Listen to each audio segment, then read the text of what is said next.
Good afternoon. It's Monday, the 3rd of April 2023, just after 1 o'clock. Welcome to UK Column News. Your host today, Mike Robinson, myself, Brian Gerrish, and we're delighted to be joined by David Scott, bringing us Northern Exposure from north of the border, and Mark Anderson speaking from the United States. Okay, we're going to get straight on with this BBC article. So this is entitled Manchester Arena Survivors Take, quotes, Disaster Troll to Court. This is by Mariana Spring. And she's saying that Manchester Arena bomb survivors have filed landmark legal action against a conspiracy theorist who claims the attack was faked. Martin and Eve Hibbert, who were left with severe disabilities after the 2017 blast, are suing Richard D. Hall for defamation and harassment. And then she goes on to talk about the similarities with the Alex Jones case. The case echoes the action against US conspiracist Alex Jones, who was ordered to pay nearly $1.5 billion by a US court to families of the US Sandy Hook school shooting after falsely claiming the 2012 attack was a hoax. So the lawyer for Martin Hibbert is saying that Martin can be seen as a pioneering trailblazer for others to follow if they feel so minded. David, I'm interested to see what you think about this, but it looks like the attack is on in a very formal way here. Yes. Now, I've not followed Richard D. Hall's coverage of this story, so I can't speak as to the details of it. I have seen previous things which he has done, which have always seemed to be well researched and quite brave. So it is very concerning to see the courts being used in this Americanized way to go after alternative media sources.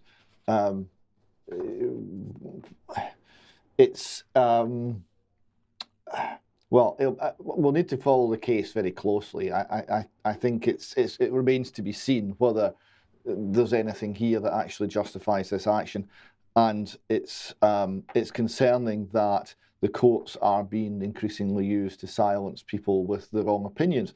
Whether they are actually factually correct or wrong, if they're sincerely held, we should be very cautious about using the courts to say you cannot say that, you cannot think that, you cannot believe it. So he's being sued for defamation and harassment, and this is quite similar to the attack on Alex Belfield, of course. Yeah, I was just going to add that somebody in our chat box has correctly asked the question, is it the individual or effectively is it the BBC that's taking this action? Because, of course, Mariana Spring obviously very pleased with herself because she's now going to generate even more publicity for her work in the BBC. But it's interesting that this has only happened after the BBC got involved, and yet there was plenty of opportunity prior to Mariana Spring's effort for the individual to get involved, I would have thought. Maybe not.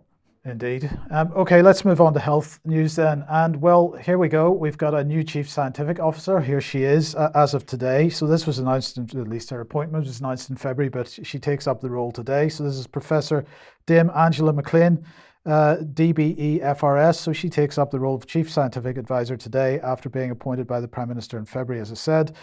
She was previously chief scientific advisor for the Ministry of Defence.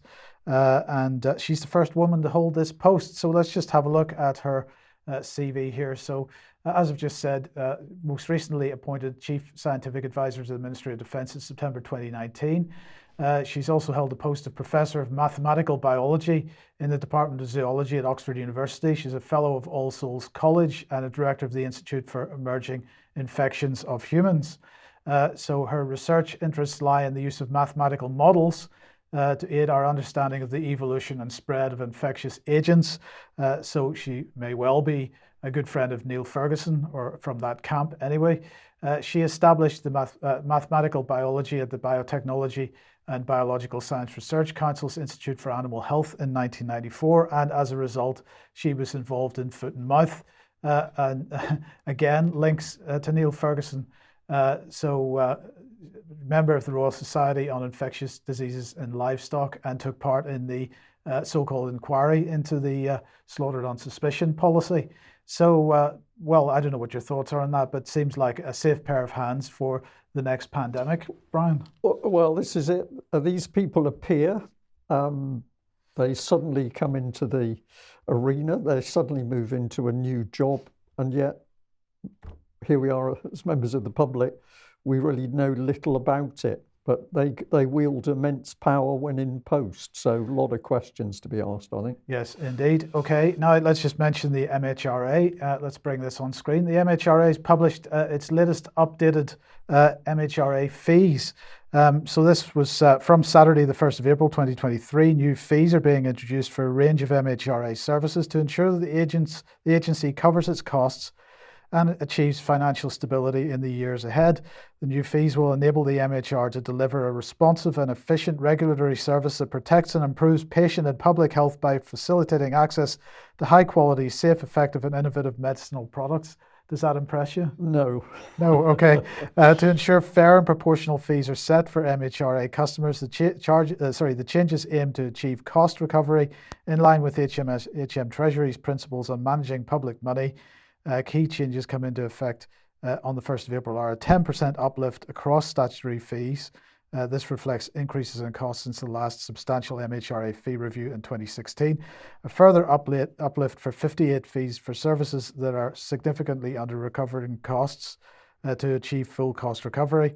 And the introduction of 18 new fees for services that require cost recovery. So in order to just let you see the scale of the list of MHRA fees, if we can just put that one back on screen, we will just very quickly run through. Now, this will pass by so fast that you won't be able to read what it actually says, but this is just to give you an impression of the length of this list of fees that the MHRA has. Well, of course, Mike, if you're going to be a global regulator, you need to rake in the money, don't you, to keep yourself in power?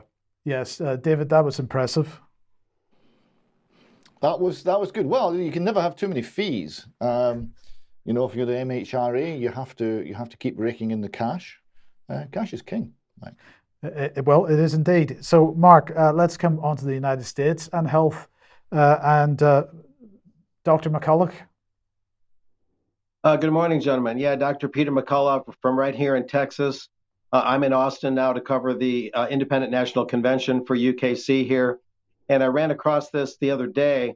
I crossed paths with him a couple years ago in Berrien Springs, Michigan, where he gave a program at a church there.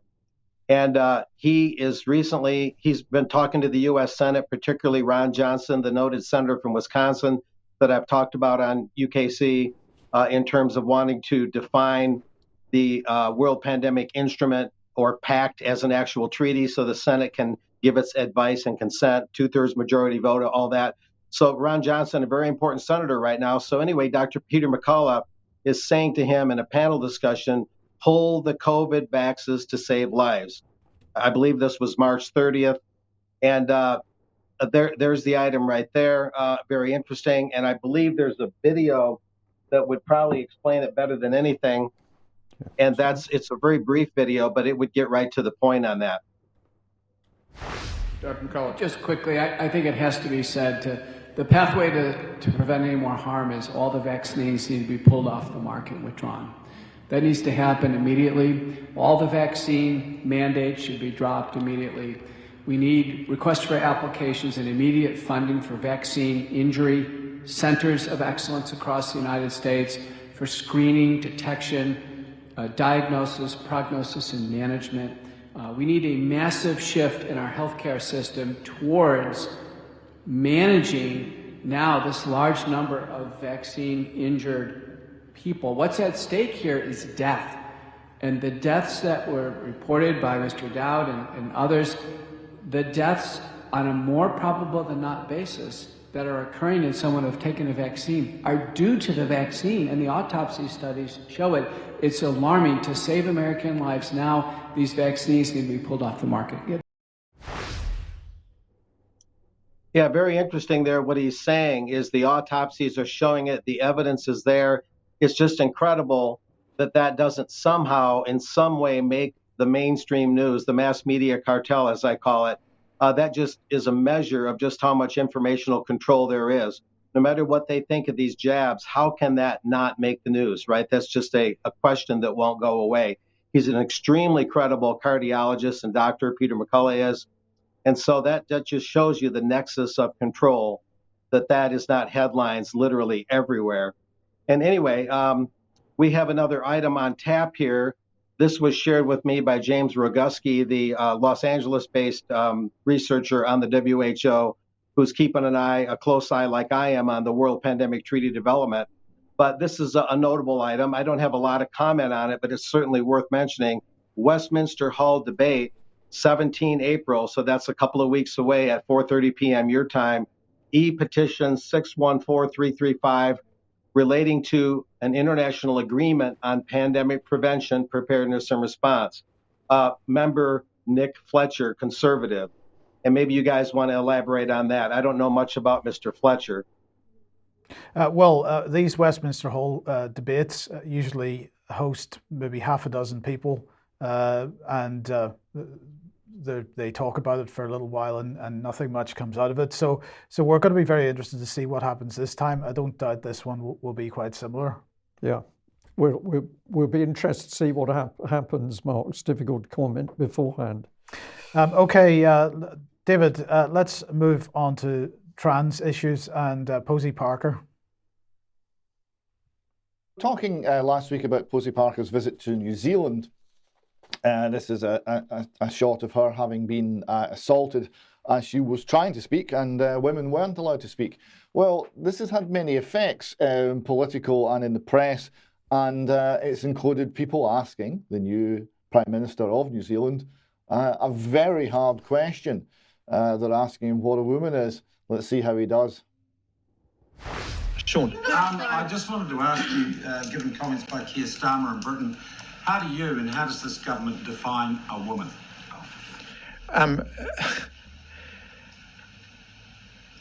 To be honest, Sean, that question's come slightly out of left field for me.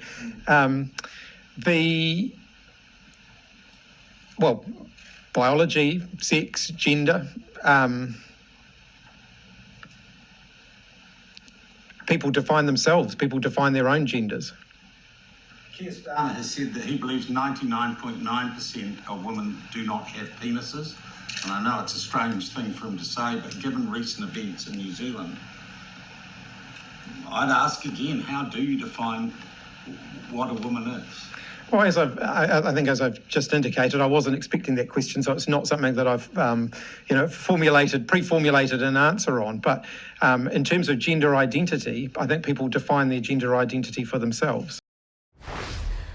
So, David, that journalist's name was Sean Plunkett, and what was very interesting was that subsequent to that question, this is what happened on Twitter. If we could bring it on screen, here he is, account suspended. Not sure why his account was suspended, whether it was directly linked to that questioning or not, or to some tweets that maybe perhaps he had put out following that, but nonetheless, very interesting, bearing in mind many people getting their Twitter accounts back. But my question to you is, how come he couldn't answer that question? Bearing in mind how many other politicians have already been asked that question, I find it a bit bemusing that he was unable to, or he hadn't thought about it previously. It's not the lack of thought that's the issue, it's the lack of an answer. There's no acceptable answer because the actual answer, adult, human, female, he can't say because the trans lobby, the alphabet people lobby would go for him. So he can't say the truth. But actually, there isn't any alternative definition. Right? So he's toiling. He's having to kind of make something up. He can't, pre-formulate. He can't pre-formulate an answer because there is no formulation other than adult, human, female that makes any sense. So he's stuck. Indeed. Yeah, I'd just add, but of course, if we've got to this stage in the world, because it's not just happening in UK, it's happening in other countries, how can we possibly expect any other subject to be dealt with properly? Because we're now in the post-truth, post-reason, post-common sense. We're in pretty dangerous times, aren't we? Well, the entire basis of society has been taken apart, and this was, of course, the agenda, and it's been discussed for decades before about how they're going to attack it. It's called critical theory. It's basically saying we're going to criticise the existing society in an unrelenting manner until it collapses under the weight of the criticism. And it comes from things like postmodernism that doesn't believe there's any truth. There's only power, right? There's no right, there's no wrong, there's no man, there's no woman, there's just power. Everything resolves down to power. And these are the ideologies that are pushing this. And I'm pretty convinced a lot of the politicians who are swayed by it actually don't understand how their thinking has been modified, but modified it has most certainly been. Because do you think if you'd asked that man 10 years ago what a woman is, he would have had any trouble? No. No, exactly. No more to be said there. Right. Okay, let's go on.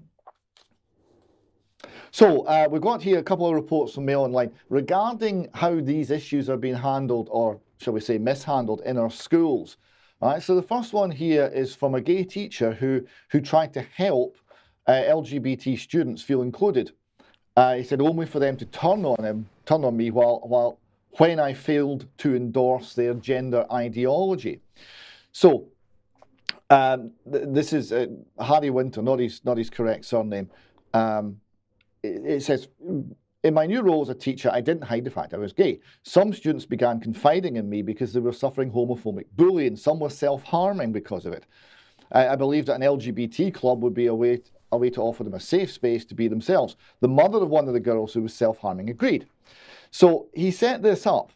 And then what he found is, he said the pupils began telling me about the LGBTQIA politics. They were bombarding me with a mind-boggling array of trans terminology and that they'd picked up online. They knew everything about pride, the acronym, the ever-changing flags, the terminology. He said, what was going on? My simple attempt to make gay children feel more included and to stop the bullying had been hijacked as a hotbed for gender anxiety and trans ideology.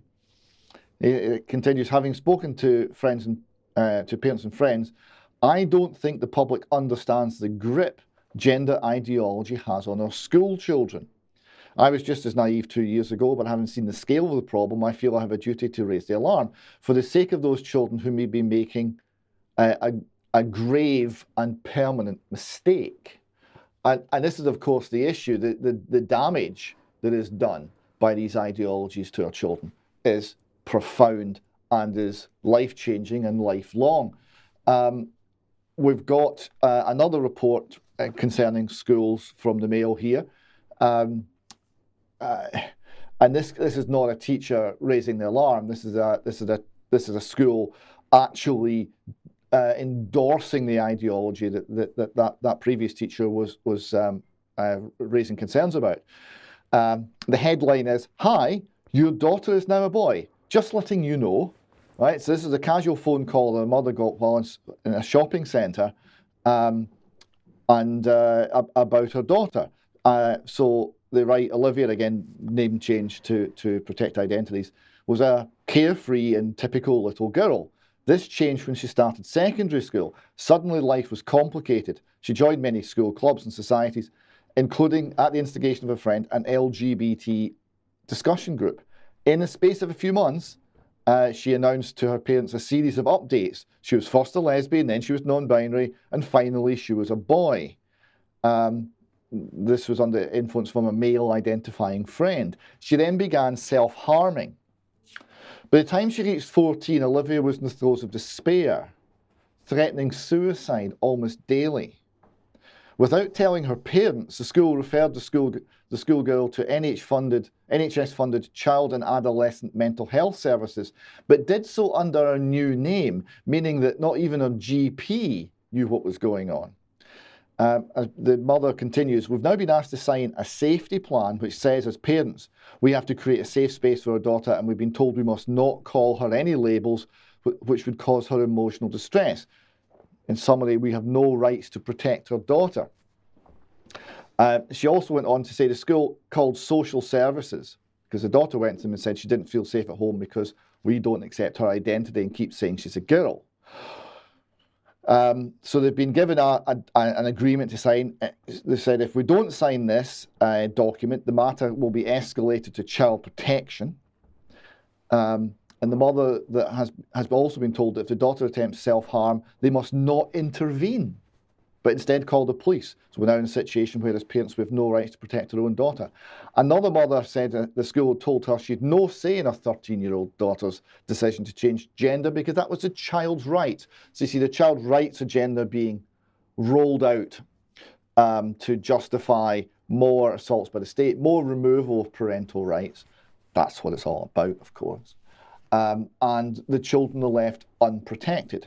Now, this next bit of video we've got here shows this is someone who's detransitioning and speaking out about her experience.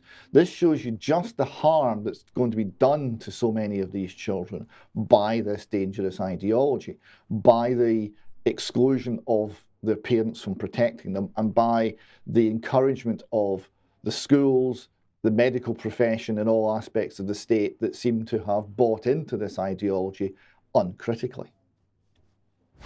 A mentally ill teenager who had been groomed and preyed upon and sexually exploited online to the point of authorities getting involved. I spiraled into a hatred of myself and my body and was told that it was just because I was a boy born in the wrong body and that this would fix me. I was affirmed down a path where I wasn't given any other choice as to what would help me. The very first medical intervention I ever had was a double mastectomy at 16. And then a few months later, I was put on testosterone. I'm now 21, and I will live with the impacts of that so-called care for the rest of my life.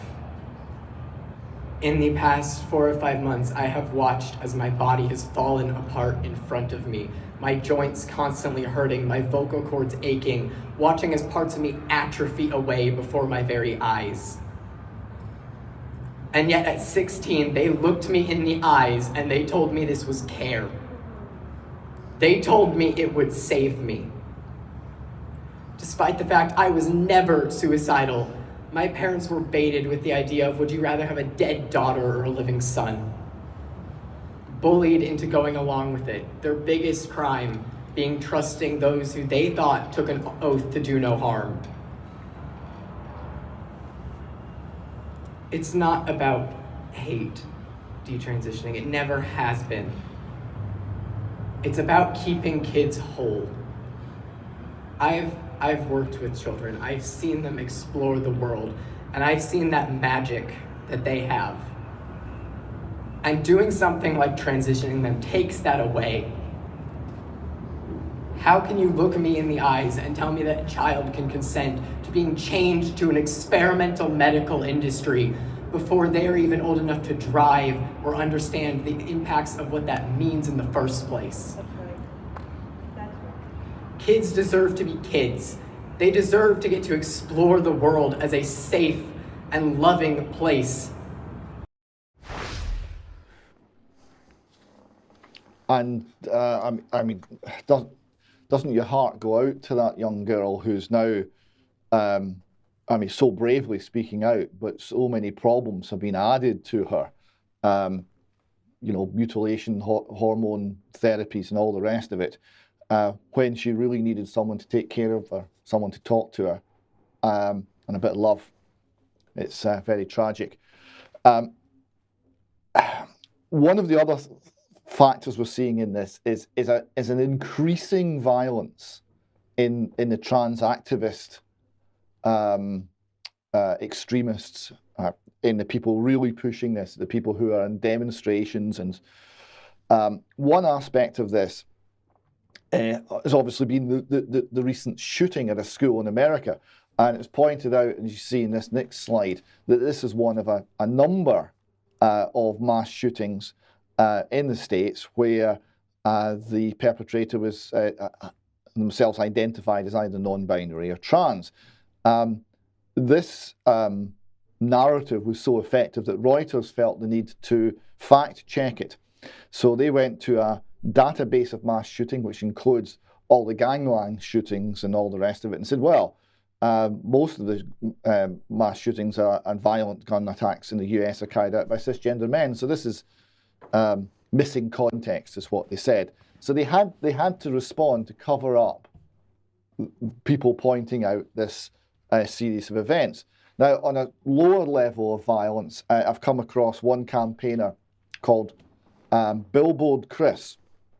So we see him here. So Billboard Chris has spent 2 years going around Canada and the United States, campaigning and talking and going to like pride events and all the rest of it to put forward his point of view. And you see there he's defining a dad as a human male who protects his kids from gender ideology. He has 2 daughters. And he also wears a sign that says children cannot consent to puberty blockers. Now, he's been assaulted many times. He was assaulted twice in one day in Vancouver in Canada. And we've got a few stills. I can't actually show the video because it's just expletives being shouted at him constantly. But we've got here a few stills, and you see this first one here.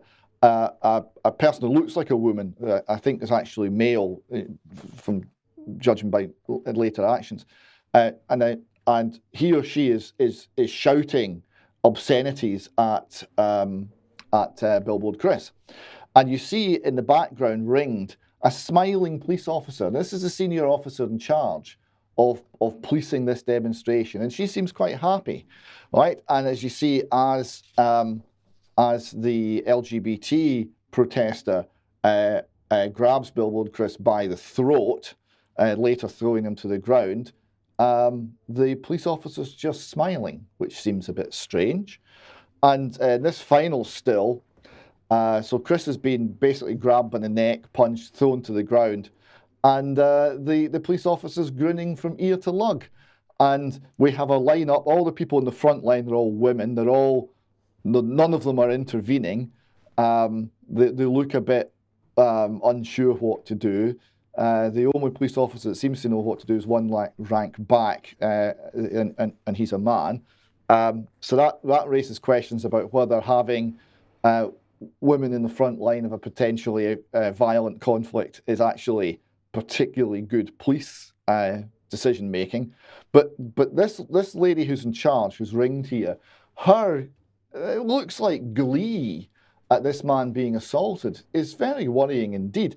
And it plays to the fact that the authorities have been so permeated by the same ideology that they're not doing things like uphold the law. We have also here from Billboard Chris a tweet where he made a speech at the Florida State Capitol. Now, I listened to the speech. It was very moderate. It was very paced. It was an impassioned plea to protect children from harm, and it was apparently successful because the committee passed a bill to stop childhood sex changes by 15 votes to 6. And that takes us to the Babylon Bee reporting on trans activists storming the Capitol. And again, this is going to the increasing extremism and the increasing use of force and violence. Trans activists stormed the Florida Capitol today to oppose laws that protect little kids from them rights, not the bee. So they, after storming the Kentucky and Tennessee capitals, they've now stormed the Capitol at Florida. About 200 activists protested against Bill HB 1069, which is an expansion of the so-called Don't Say Gay bill. The bill passed as activists were chanting and sharing their stories. So maybe Mark would like to say something about this, because I'm puzzled by this. I thought storming Capitol buildings was an insurrection and was the worst thing in the world, Mark. Is that no longer the case? Yes, that contradiction is staring us in the face, isn't it, David?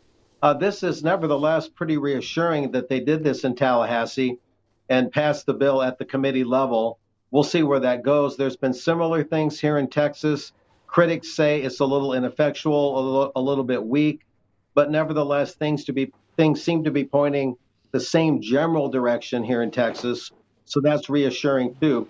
One thing I would add, based on what we've seen so far, is those who are in this trans community and take part in these activities, of course, they're bussed around the country. A lot of them aren't even from the communities where they're protesting. They're basically a rent-a-mob oftentimes, possibly getting NGO money, possibly through the Soros network. But one of the things they don't understand is the powers that be, when the powers that be are done with them, they'll throw them to the roadside. They'll kick them to the curb.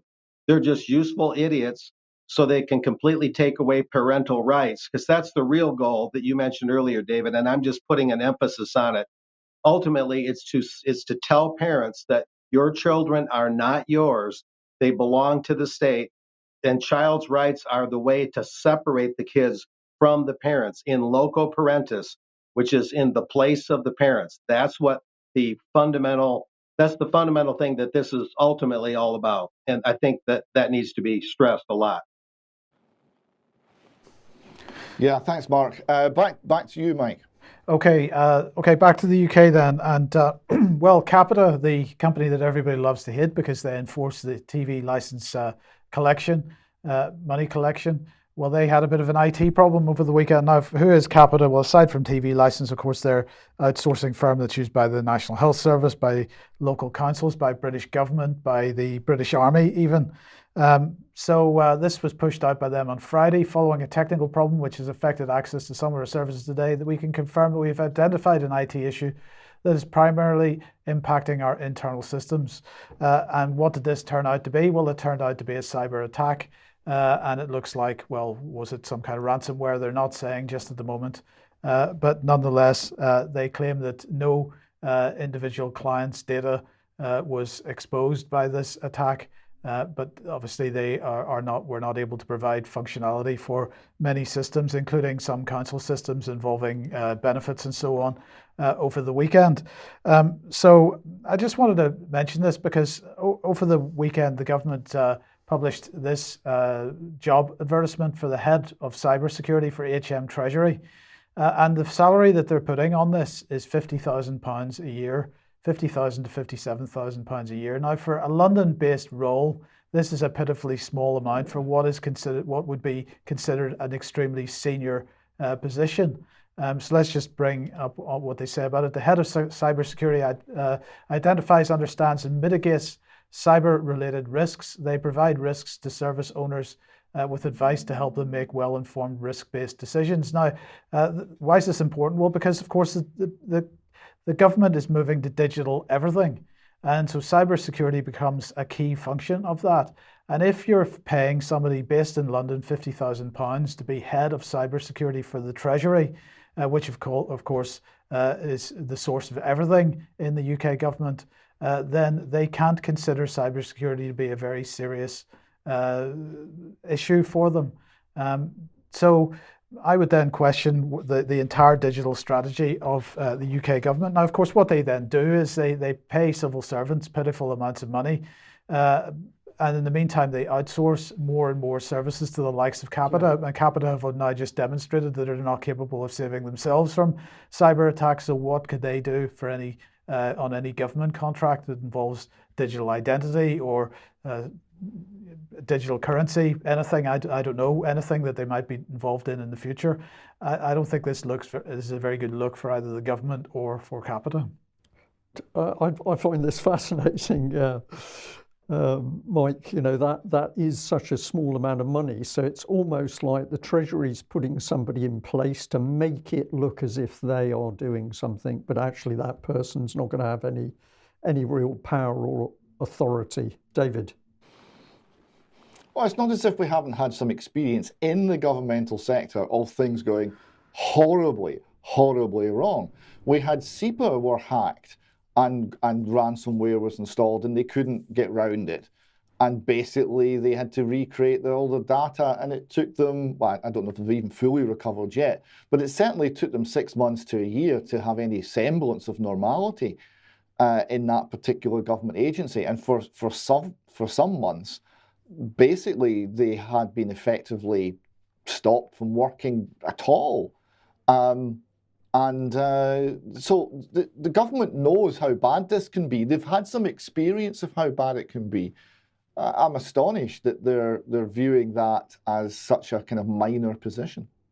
Somebody in the chat box made the point that cybersecurity is the remit of GCHQ and the National Cybersecurity Centre, and this is probably a local manager role. That is true, of course.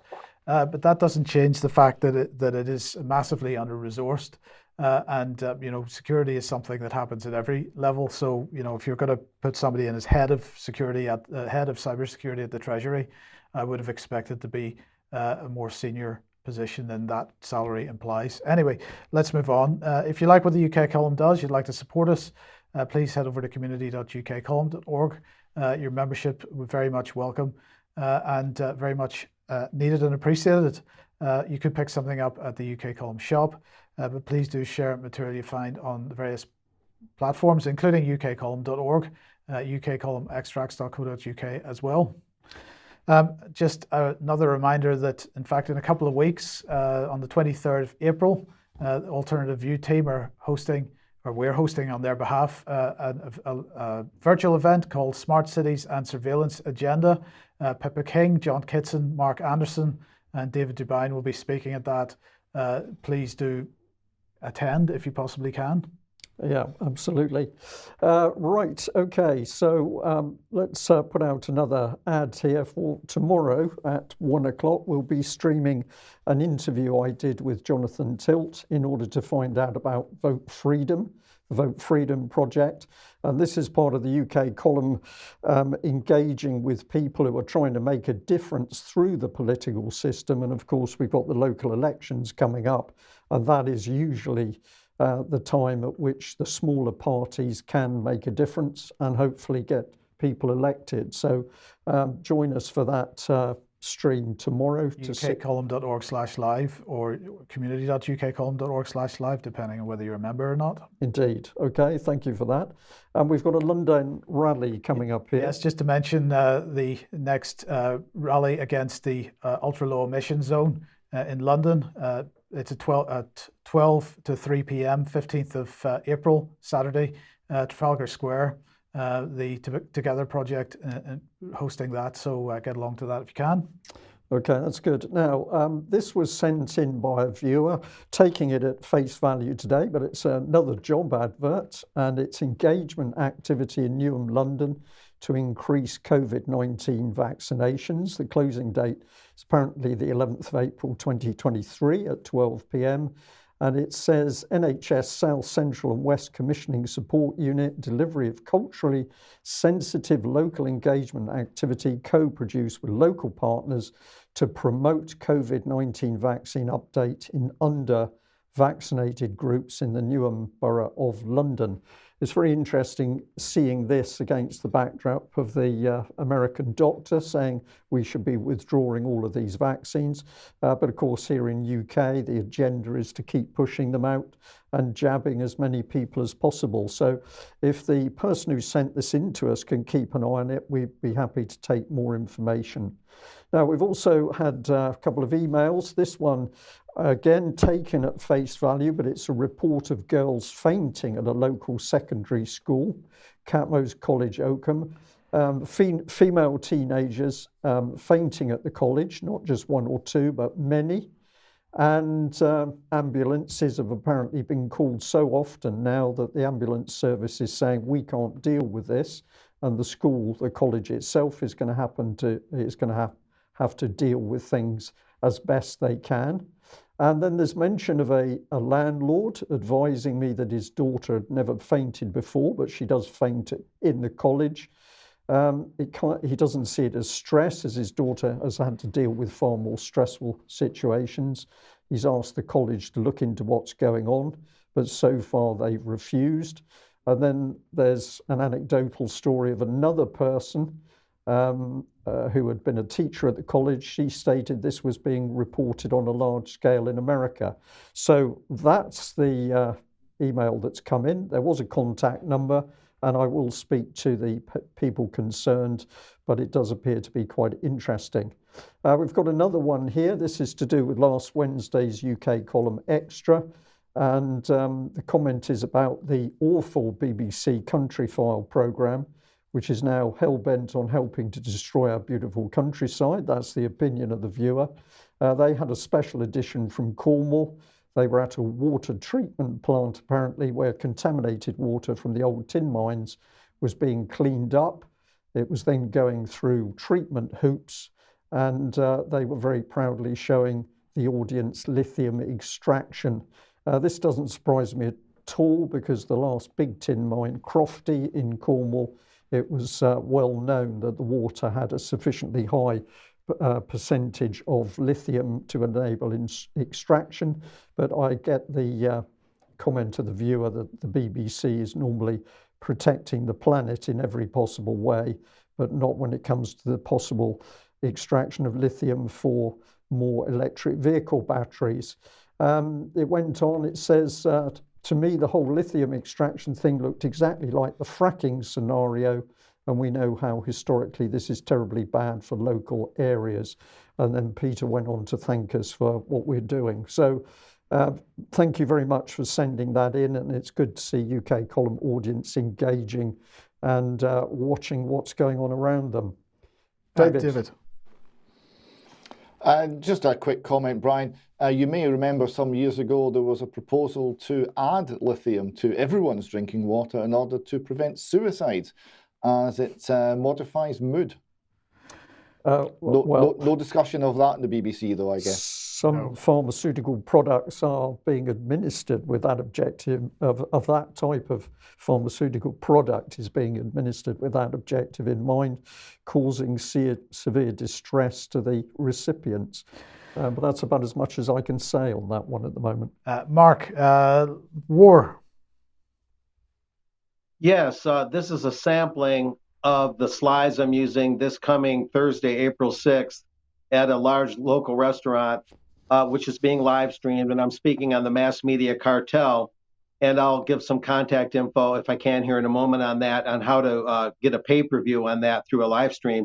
Anyway, this is a noted cartoon. It's fairly well known. It shows Joseph Pulitzer on the right, known for the Pulitzer Prize, and William Randolph Hearst, or Pulitzer on the left, and William Randolph Hearst, on the right. And this concerns the Spanish-American War in the late 1800s. And they were noted, both of these big names in journalism, for yellow journalism, to constantly put the United States on a war path and to go to war with Spain. They, of course, pushed what many people believe to be a myth, that in Havana Harbor, that the U.S. battleship Maine was actually blown up by a Spanish mine. Many people took issue with that and felt that they had disproved that Spain was not responsible. But facts never meant anything to Pulitzer and William Randolph Hearst for their yellow journalism if there were papers to sell. So that's just one of many items I'll be showing this Thursday. We have another one, and actually it goes back in this next slide. It goes all the way back at least until the Civil War in terms of media manipulation and lurching toward war rather than peace and understanding. Horace Greeley, the editor of the New York Tribune, I'll read a little bit here. Greeley's status as the editor of the New York Tribune, which he founded in 1841, that's some 20 years before the Civil War, gave him national influence that even President Lincoln could not afford to ignore. As biographer Robert C. Williams noted, quote, as editor of the influential and widely read New York Tribune in the decades before the Civil War, Greeley's words helped to emphasis add fuel to the fires of slavery and sectionalism that divided North and South. End of emphasis. His newspaper had a larger circulation than any other newspaper in the world by 1860, right before that conflict. An eccentric social reformer and erratic political tactician, Greeley pushed Illinois Republicans to back Democratic Senator Stephen Douglas for re-election in 1858. So he ultimately didn't even support Lincoln. But Greeley was also quoted as saying that he wanted to start the attack on Virginia, and he did that through his newspapers before Lincoln ever raised an army. The army wasn't even organized yet, and Greeley was already calling for war against the South, a very noted thing. And so from there, we can go to the next slide. We can talk a little bit about seeing that live stream. This is one of the websites where you can get the pay-per-view, pretty affordable, mixnstream.com. And Richard Gage, the noted 9/11 researcher, is also speaking this Thursday at that restaurant alongside me. And so mixnstream.com is one place that you can check out the live stream availability. And From there, there's we can go on from there. Yes, this is Richard Gage's own website. This is another place where you can get. And we've lost Mark. Yes, Yeah. so unfortunately, the key part. Presentations, 9/11, mass media cartel, pandemic treaty. So that alludes to my part of it, because I'll also be talking about the pandemic treaty a little bit, which of course I alluded to earlier, talking about Peter McCullough talking to Senator Ron Johnson of Wisconsin. Very important, of course, to keep an eye on that treaty in a very close way as they reach for a May 2024 deadline, they say, in Geneva to try and complete that treaty. So that's a couple of websites there, as I mentioned, where you can get live stream access to my talk and Richard Gage's talk this Thursday, based here in Austin. There's ways for U.S. viewers who happen to live closer to buy a ticket to attend in person. Then you get a dinner. Enough said about that. We'll move on to another interesting item here. This from the pages of American Free Press, a very recent edition. In fact, I think it's the most recent, one of the most recent. End War Powers. This is Matt Gaetz, a Republican congressman from Florida, shown on the front page. Populist support for reining in presidents grows in Congress. And one of the things it mentions in this story, I won't get into it in too much depth, is that it's bringing together unlikely bedfellows. Pretty hard left Congress members are joining those on the so-called hard right and trying to rein in presidential powers. And a good example of what's happening would be in the next slide. And we can read a little bit about that. In mid-March, the Senate Foreign Relations Committee deliberated a bill that would repeal the 1991 and 2002 authorizations for the use of military force against Iraq.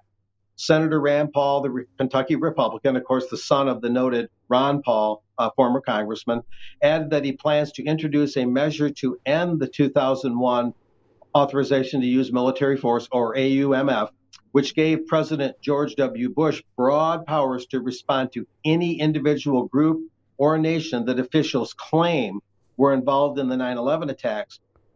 Quote, for years, I've led the fight to return war-making powers back to Congress where they belong, said Rand Paul.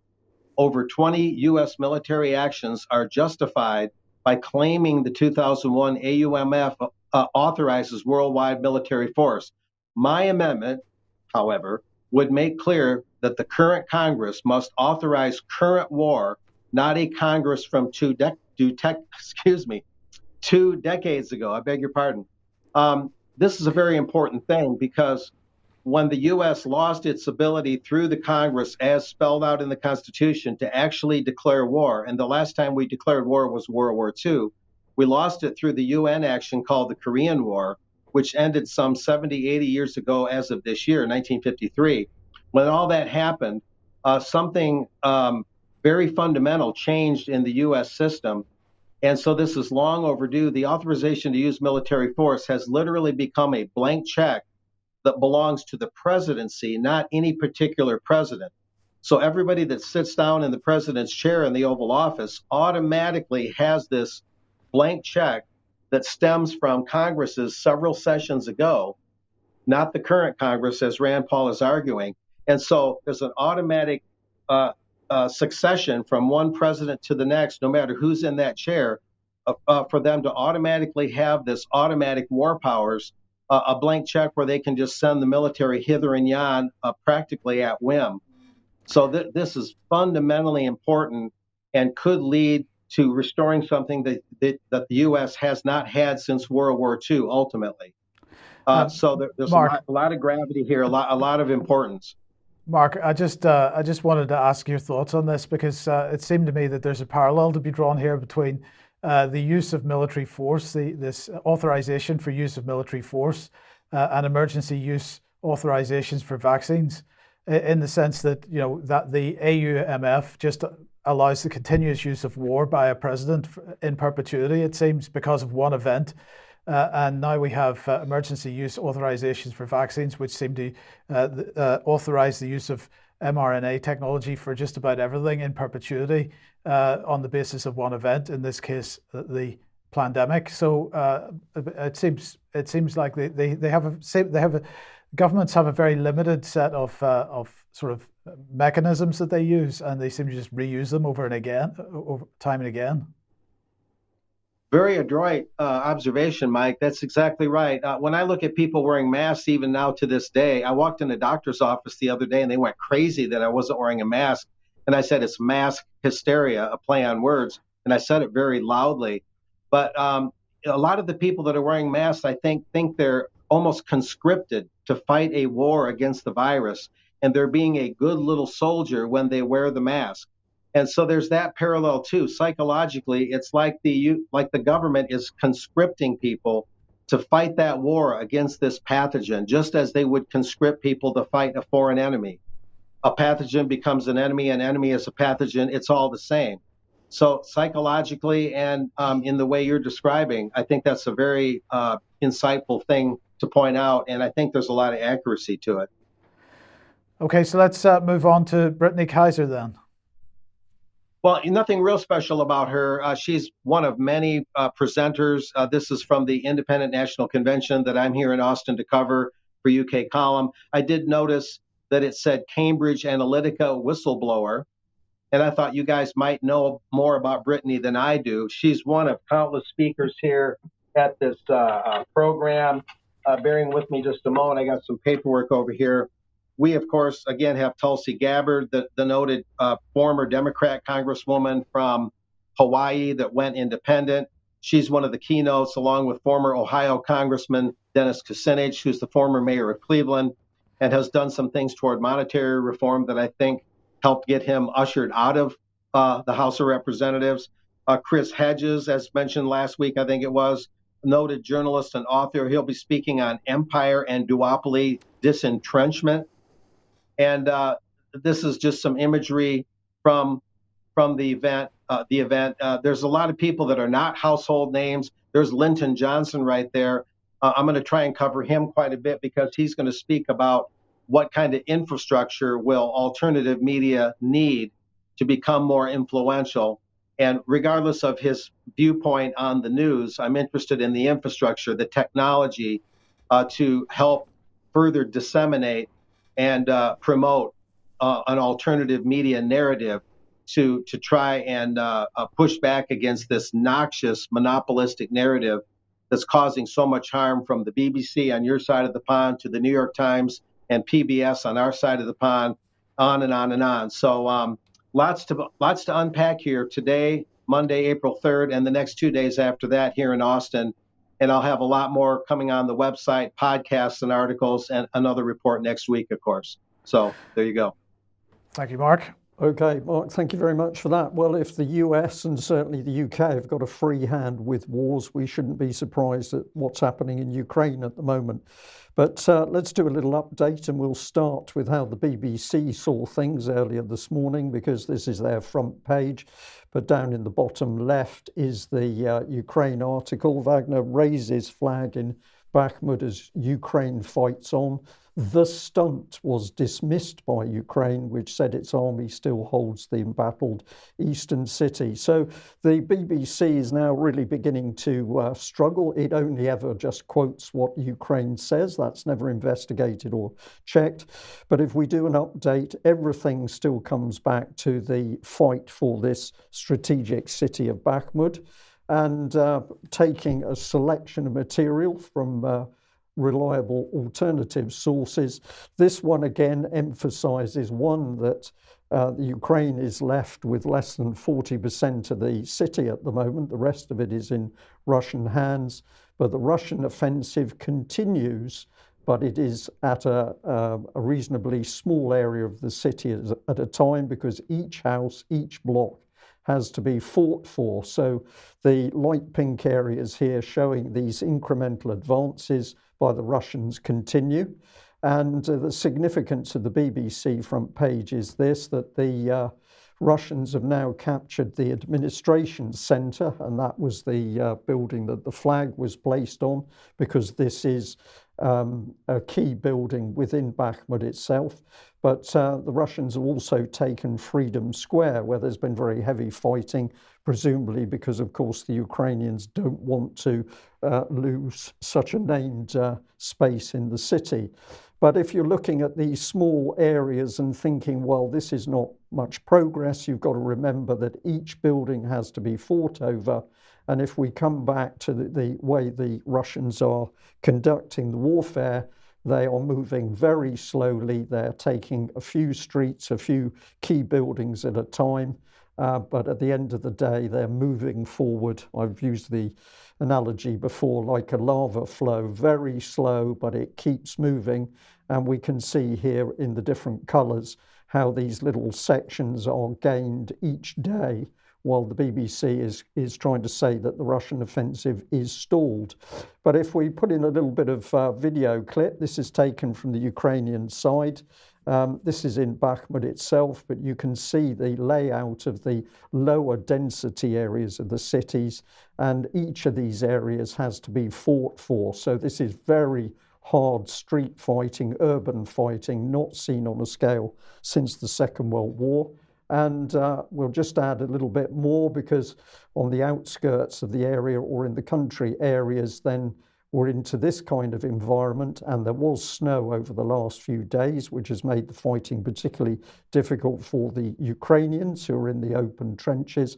But of course, the Russians now bringing in their air force, so the size of the bombs dropped is increasing, and battlefields strewn with burnt out armoured personnel carriers. I could have put up a lot of clips now showing Western equipment which has been sent to Ukraine is being systematically destroyed by the Russians. And perhaps this shows the true horror of things, which is the Russians clearing tree lines where the Ukrainians hold ground and hold country areas. But of course, the Russians now using their thermobaric weapons in order to completely destroy the Ukrainian positions. Some of the fighting is much too horrific to show on the news, but of course, this is the reality of this brutal war in Ukraine, with huge casualties on the Ukrainian side, despite what the BBC would have us believe. And if we come and have a look at Avdiivka further to the south, we've got exactly the same tactics by the Russians, which is encirclement, which is creeping forward. And as this particular organisation, Live UA Map, is pointing out, the mouth, if you like, of the encirclement is now down to about 5 kilometres. So very, very tight. And this is another strategic area which is being closed down by the Russians. But if we think about what we're being told about a Ukrainian counterattack, this is comment by the Wagner forces themselves. They say that the Ukrainians have prepared about another 200,000 reserve troops, 80,000 of them in the Bakhmut area, which we've mentioned before. And according to Wagner, they are talking about 280 tanks, maybe 1,000 armoured vehicles, 300 pieces of artillery, and 93 rocket systems. So it's clear that the Russians at the moment are sitting tight and waiting for this Ukrainian attack, because of course the Ukrainians will be launching an attack against prepared defensive positions. And contrary to the reality on the battlefield, UK Ministry of Defence, I think now has sunk to the bottom of the pile, because according to them, the Russians can barely fight because their troops are drunk. There's huge problems with crime, alcohol consumption within the Russian forces. And this has led to problems including poor weapon handling, road traffic accidents, and climatic injuries such as hypothermia. So we're led to believe that the Russians don't know how to protect their troops in cold weather. I've labelled this as childish propaganda by the UK Ministry of Defence, and that's what I think it is. But on the sidelines, of course, this conflict is beginning to run out of control. So we've got Politico here talking about NATO racing to arm its Russian borders. And we've seen reports over the last week that the Russians are moving tactical nuclear weapons into Belarus. And of course, this is going to unsettle NATO neighbours. So, Mike, I think this leads on quite nicely to the fact that it appears that things in some of the newcomers to the European Union, NATO, are not that happy. Well, let's move on to Finland. And well, yesterday was election day, and I know that the Finnish people support Ukraine in our fight for freedom, said Anton Gerashenko yesterday. Thank you, and grateful to the government of Marin Sanna Marin, that is, standing with Ukraine. Unfortunately for her, it didn't work because she has lost her position as Prime Minister of Finland and to be replaced with the more conservative. So she apparently trying to take Finland in a very left-wing direction. That hasn't gone down terribly well with the electorate. And although her party, as is typical, I suppose, with proportional representation systems, her party has ended up with more seats, but a smaller majority. And so the more conservative side have won this election. So that's Petteri Orpo has won the election, defeating Sanna Marin. So the question then for us all is, bearing in mind that she was driving forward with the NATO policy, was part of this a reaction to that?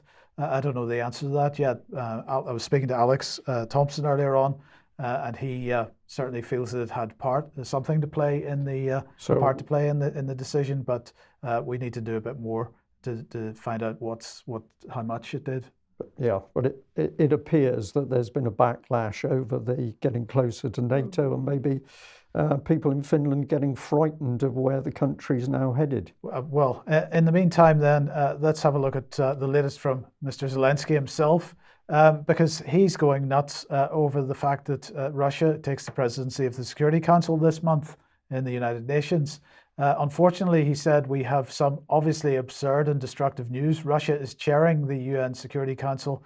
It's hard to imagine anything that proves more the total bankruptcy of such institutions. Okay, well, that's his position. His colleague, Dmytro Kuleba, said reform is obviously necessary to prevent a terrorist state and any other state that wants to be a terrorist from destroying the peace. Now, of course, the UK is largely driving forward with the agenda to reform the Security Council because it wants to see Russia and China effectively their veto removed. And why? Because Russia and China have prevented quite a lot of warfare by vetoing it over the years. One of the reasons I think that the UN has been sidestepped in some cases. But I wonder what the Russian response was to all this. Let's have a look. Here's Dmitry Polyansky, who's the Russian Deputy Permanent Representative of the United Nations, saying Russia will act as an honest broker during its presidency, unlike the proponents of the rules-based order. International law and procedure rules developed over decades are actually in effect in the UN instead of the rules-based order, which the collective West seeks to replace international law with. Unlike our former Western partners, we play fair on the international arena and we do not promote double standards. Now, I think possibly the most interesting part of this, Brian, is the use of the word former, because every time I've heard the Russians talking about the West in recent years, it's been our Western partners. But to call them our former Western partners... It's a pretty strong point. Yes, I think it is. So then let's move on to Viktor Orban. And he had this to say on Kossuth Radio over the weekend. EU leaders are actively discussing the possibility of sending some kind of peacekeeping force to Ukraine, perhaps under the NATO banner. If this continues, the danger of a world war is not a literary exaggeration. That may be literal, it may be just a bad translation. But anyway, that, I think, if there's any truth in that, is an extremely dangerous development.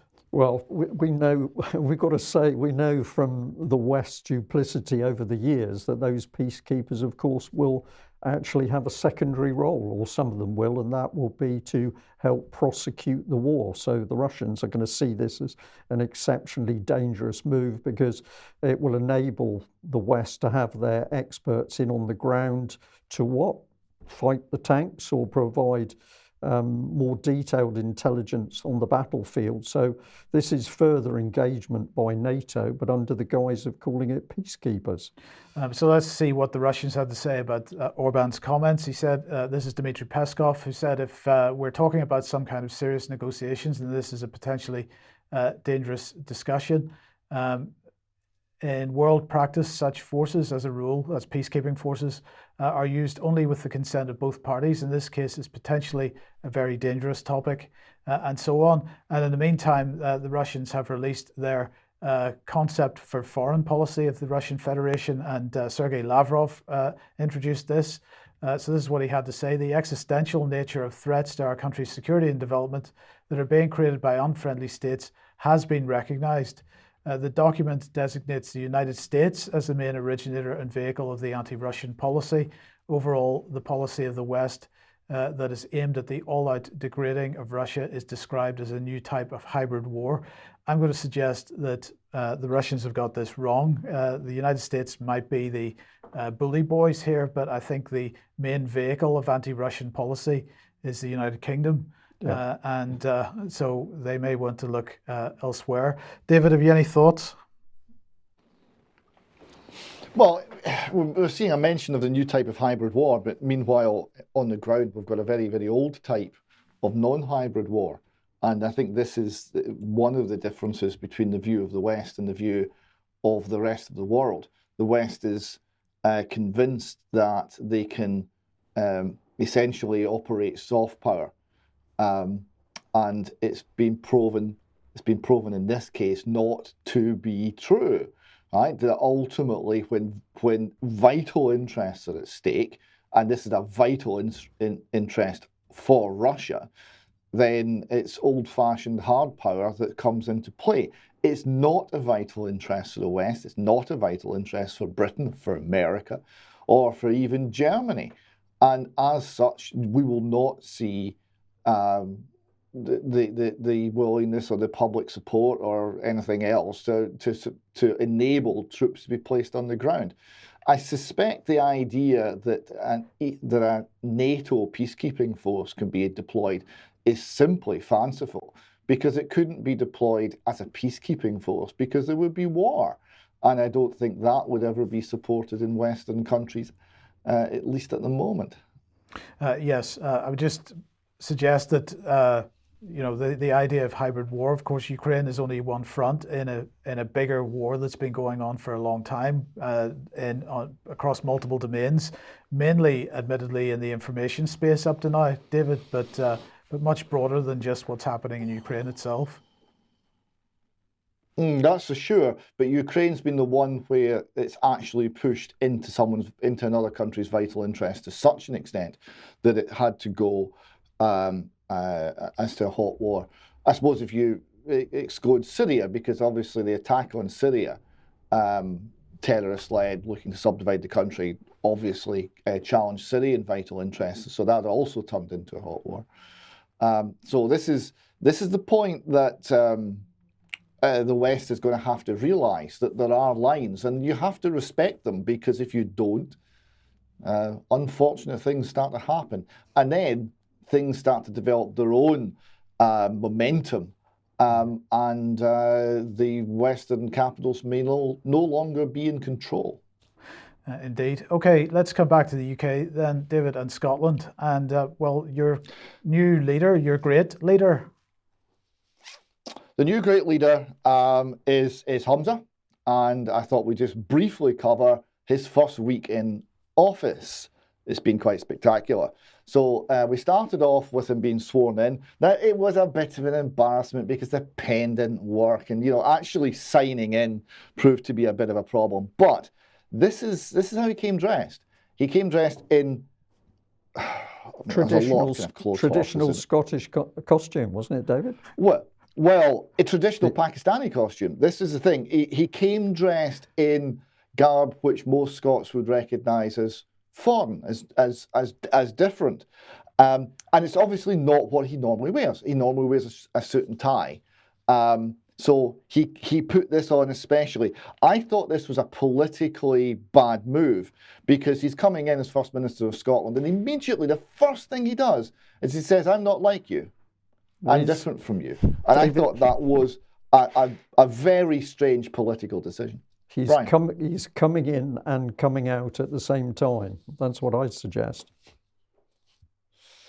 Okay, well, second thing he did is he held a prayer meeting for the end of Ramadan in Butte House, and he got a publicity photograph of this, him leading his brothers and his family in prayer, and he put this out into social media as well. Now, also, a couple of things about this. Firstly, if he wants to pray, that's one thing, but he made a publicity stunt out of this, which is a different thing. Again, he's just moved into Butte House. Is this not signifying that there's a new Islamic order in town? Is this not going to annoy people? Is this not going to alienate people? I think it is. Again, a very questionable political decision. And the other aspect of this, of course, a huge amount of the campaign was about religion, not his religion, but Kate Forbes' religion. If the first thing that Kate Forbes had done had got a pile of the wee frees in to have a prayer meeting in Butte House, the Liberal press in Scotland and the SNP and the Green Party and all the rest would have gone mental. So it's okay when Humza does it, it's not okay when Kate Forbes does it. Is a strange dichotomy. But again, I thought that was a very poor political decision. Whatever you think of his Islamic beliefs and credentials, and we'll come to that in a moment, I thought that was a second poor decision. But an even worse decision was the decision to get rid of Kate Forbes, because Kate Forbes was apparently willing to stay on as finance minister, in which role she's been very successful. And remember, she came into that role with no warning a day before a budget, because the previous incumbent had to resign because he was grooming a schoolboy online. And she came into that mess and there was no drama. She'd actually conducted herself pretty well. She got the budgets through. There didn't seem to be any particular problem. She was about the only success story in the SNP cabinet. So, of course, the first thing Humza did is he sacked her. And then we've got here the Times reporting that they then came up with an explanation as to why she'd gone. For Kate, it was all about work-life balance, cooed Shona Robinson, the new Deputy First Minister. And this, of course, wasn't true. It was nothing to do with work-life balance. It was everything to do. She didn't want to spend more time with the kids. She wanted a proper job. So the Times continues, the real reason for dispensing with the most able member of the lacklustre cabinet was because as Finance Secretary, Forbes would have picked deep holes in the, quote, well-being economy. Maybe discuss in extra time what that one means. This seemed to be Yousaf's big idea now that independence has been shelved. Well-being is shorthand for the Scottish Green Party's policy of degrowth. Green MSP Maggie Chapman famously said, GDP increases with disaster and contracts with generosity. Oh, there we go. It means, quote, using politics to promote reduced consumption, as Green Party politics puts it. Now, this is the implication of this getting rid of Kate Forbes, is she's now in the backbenchers. So the Independent reports here that she's planning heavy thinking on policy while out of government. Quote, I think there's real merit in taking a period out of government to do some heavy thinking and some heavy lifting on policy. Now, let me translate that to you. Everything that Humza is going to do is imbecilic, and Kate Forbes is going to sit in the background and work out something sensible so that she's ready when he fails. Back to Islam. We've got here 5 pillars, Muslim magazine, subtitles, What Muslims Are Thinking. Humza Yousaf has trashed Islamic teachings on his way to Scotland's top job. Maria Akbar says Humza Yousaf's shameful denial of Islamic values is a lesson to us all. If we sell out Islam in a desperate attempt for validation and acceptance, it will only bring us disgrace. His proclamation of being a proud Muslim at the same time expressing views such as, quote, there's nothing wrong with LGBTQ or abortion, end quote, deeply bothers me. So you see, despite all of the strange Muslim and Pakistani-centred visuals when he first came into power, the Islamic community's not fooled by it. Pretty sure they were supporting Kate Forbes. And there's also the traditional wing of the SNP, as exemplified by Fergus Ewing. Ewing, after all. And he's written, Humza is in thrall to these wine bar revolutionaries who've never got their fingers dirty but want to lay waste to thousands of rural Scots jobs. In this, he's referring to the Green Party. And he says, in politics, you're judged by what you do or fail to do, but also by the alliances you make. We've allied ourselves to a small group of fringe extremists who want to dismantle our economy, put hundreds of thousands in the dole, and basically close down rural Scotland. I hope, for the sake of the party I've served for half a century, that we will soon extricate ourselves from this connection with the party which is not so much green, but deepest red of the extreme left. And this is, of course, true. It's a watermelon party, green on the outside, red on the inside. And finally on this, what's Hamza doing? What's the first act? Well, the Christian Institute reports, Hamza Yusuf, I will push through Scotland's vetoed sex swap bill. I think their phrase, not his. So, speaking following his victory, he stated he wants to challenge the UK government's order prohibiting the Gender Recognition Reform Scotland bill from receiving royal assent. So if it became law, the bill would allow 16-year-olds to change their legal sex by self-declaration without medical diagnosis. So the very thing that brought down Nicola Sturgeon, the very issue that brought down Nicola Sturgeon, the issue that's got almost no support in Scotland, right? There's hardly anyone, it's only the extreme left who want to go and pick a fight with Westminster over this. It's got hardly any public support, but Hamza's going straight to it. So this is another disaster. So it's been a week of disasters in Hamza Yusuf's first week in power. So David, do you think this is sort of accidental, that he's bumbled into an area that caused Nippy such problems, or have we got somebody behind the scenes setting the policy and saying, no, you will be the new man to drive it through? I can't believe that you would have somebody so naive on their, as an individual, that they're going to stumble into an area that he knows is a minefield. He's got a job to do. He must take it forward. Well, this is it. I mean, it's an ideology, it's a belief, it's a religion that he's pushing forward, the woke ideology. This has been a huge part of what the SNP has become, like Sinn Féin in Ireland, similar policies. They have wholly sold themselves over to this. Certainly at the highest level, the majority of the party has. Not Fergus Ewing, not Kate Forbes, but the majority of the party in senior positions have. And this has been, they have assembled a strange alliance of far left forces, we'll discuss in maybe an extra time of exactly what sort of forces that have coalesced around this agenda. And it's the agenda that holds them together. So he's bought into this for years. I don't think he understands necessarily what it does or where it comes from. He certainly doesn't seem to see the conflict between it and Islam, even though many of his co-religionists do.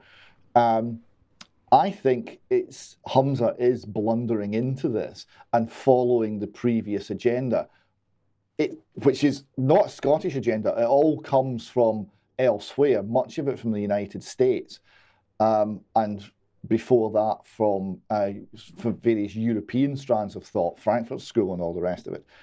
So it's not Scottish, it's not British, it's very much an import, but it's everywhere in the West. They've sold themselves to it, and I don't think they can find a way to extricate themselves from the strange and perverse logic of this philosophy. Assuming that they would want to. Yeah. Assuming they want to, yeah. Yeah. Okay. We are going to end there. Excuse me, I think that's a pretty powerful note to end on. Big changes in Scotland at least, and we'll see where that heads. We'll invite people to, in a few minutes' time, to join us in extra time. We've got some good subjects. We'll be covering the United States and politics, and we'll also be having a look at the F-35. So join us then. We'll be back in a few minutes. Thank you. Bye-bye. Bye-bye.